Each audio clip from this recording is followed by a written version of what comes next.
किसान भाइयों, आज की वीडियो में हम जानने वाले हैं गेहूं की फसल में अंतिम यूरिया हमें कब देनी चाहिए, इसके साथ में हमें क्या क्या डालना चाहिए। संपूर्ण जानकारी के लिए पूरा वीडियो जरूर देखिएगा। चैनल पे नए या पुराने हैं, अभी तक सब्सक्राइब नहीं किया है, चैनल को सब्सक्राइब करें। इंडियन एग्री हेल्प चैनल को सब्सक्राइब करके बेल आइकन अवश्य दबाएँ। चलिए, हम आपका ज़्यादा समय यहाँ पर नहीं लेंगे, जानते हैं कि गेहूँ की फसल में अंतिम यूरिया हमें कब देनी चाहिए, साथ में हमें और कौन कौन सी खादों का इस्तेमाल करनी चाहिए। गेहूँ की फसल में हम अच्छी पैदावार कैसे ले सकते हैं, लंबी मोटी बालियाँ पाने के लिए हमें क्या डालना चाहिए, तमाम जानकारी हम आज की वीडियो के माध्यम से आपको देने वाले हैं। सबसे पहले जानेंगे अंतिम यूरिया हमें कब और कितनी मात्रा में देनी होती है। किसान साथियों, अंतिम यूरिया देने का जो सबसे बेहतर समय होता है 45 से 50 दिन का माना गया है। गेहूं की फसल में 50 दिन के अंदर समस्त नाइट्रोजन की पूर्ति आपको कर देनी होती है, मतलब सारी यूरिया खाद आपको 50 दिन के अंदर ही डालना चाहिए। ये एक वैज्ञानिक तरीका है जिससे आपको अच्छा लाभ मिलेगा। अगर आप 50 दिन के बाद आप 60-70 दिन पर डालते हैं तो आपको फ़ायदा ज़्यादा नहीं मिलता है, उल्टा नुकसान आपका हो सकता है। तो इस बात का ध्यान रखिएगा, समस्त मात्रा आपको 50 दिन के अंदर या फिर 55 दिन के अंदर डाल देना चाहिए। तो ये तो हो गया कि हाँ, हमें किस समय डालना है। जब आप गेहूं में दूसरा पानी लगाते हैं, लगभग किसान साथी 40 से 45 दिन पे दूसरी बार सिंचाई करते हैं, तो उसके बाद ही आपको अंतिम यूरिया डालनी है। बाई चांस देर हो गया तो 55 दिन पर भी डाल दे सकते हैं, बहुत देर हो गया तो 60 दिन, इससे लंबा समय मत लीजिएगा। तो यूरिया आपको यहाँ पर डालनी है 45 से 50 दिन पे, लगभग किसान साथियों 40 किलोग्राम प्रति एकड़ के हिसाब से। इतनी मात्रा 1 एकड़ खेत के लिए किसान भाई पर्याप्त होती है। और जब आप पहला पानी लगाते हैं तो पहले पानी पे भी आपको किसान साथियों लगभग 40 किलोग्राम जो यूरिया आती है इसका प्रयोग करना होता है। इतनी मात्रा 1 एकड़ खेत के लिए किसान भाई पर्याप्त होती है। तो पहले पानी पे 40 kg और दूसरे पानी पे 40 किलोग्राम आपको देना है। बहुत अच्छा लाभ मिलेगा, आपके पौधे में हरापन रहेगा। किसान साथियों, बिना नाइट्रोजन के आपके पौधे का वानस्पतिक विकास सही से कभी भी नहीं हो पाएगा, जिससे आपको अच्छा और ज़्यादा उत्पादन नहीं मिल पाएगा। तो यहाँ पे 40-40 kg यूरिया पहले और दूसरे पानी के बाद डालने से बढ़िया लाभ मिलेगा। ये तो हमने जाना यूरिया के बारे में। अब इस अवस्था में, मतलब जब हम अंतिम बार यूरिया डालते हैं तो उस अवस्था में हमें कुछ अन्य खादें भी डालनी पड़ती हैं। जैसे हम पहली चीज़ डालते हैं पोटास।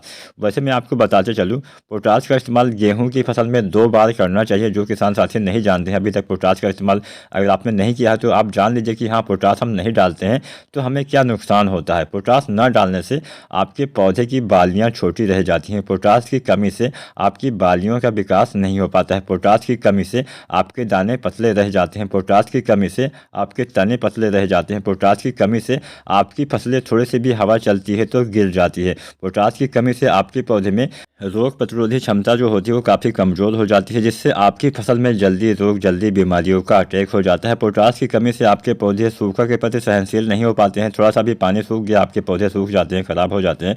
तो इन सब बातों का ध्यान रखना चाहिए, आपको पोटास का इस्तेमाल अवश्य करना चाहिए। तो यहाँ पे जो MOP पोटास आता है इसका प्रयोग करना चाहिए। वैसे पोटास का गेहूं की फसल में आपको 2 बार प्रयोग करना है। पहली बार गेहूं की बुआई के समय दोबारा से लगभग 45 से 55 दिन के अंदर डाल देना है।